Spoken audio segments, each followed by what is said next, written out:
Amen. Amen. Amen. Afrika yenu. Sichaverenga mirero ya Mwari inegumi. Amen. Exodo 20 kubaba verse 1.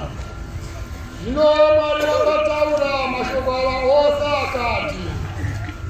Ini Jehova Mwari wako akabvisa nyika yedu kuita mimba yokuranga.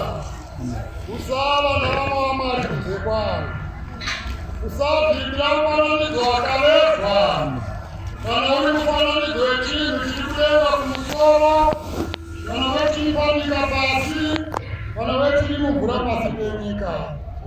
Usakugamira izvozvo kana kuzvishumira, nokuti ini Jehovha Mwari wako ndiri Mwari une godo. Ndinorova vana nokuda kwezvivi zvamadzibaba avo, kusvikira kurudzi rwechitano rwechina rwavanondivenga, ndichiitira nyasha nezviuru zvamazana vanondida, vanochengeta mirayiro yavo. Usareva zita raJehovha Mwari wako pasina, nokuti Jehovha angarege kupa mhosva unoreva zita rake pasina. Rangarira zuva reSabata kuti muichengetedzeme. Ubatira mazuva matanhatu kuite mabasa ako ose. Asi zuva rechinomwe iSabata raJehovha Mwari wako. Usatongobata mabasa naro.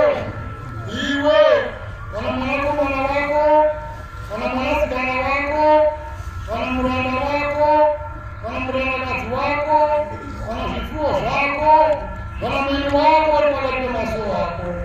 Nokuti namazuva matanhatu Jehovha akaita denga nepasi negungwa nezvose zviri mukati mazvo, akazorora nezuva rechinomwe. Naizvozvo Jehovha akaropafadza zuva reSabata akariita dzvene.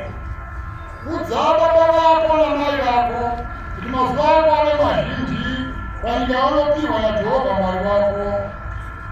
Usauraya, usaita upombwe, usaba, usakukurira kwako nhema, usativa imba yokwako, usativa mukadzi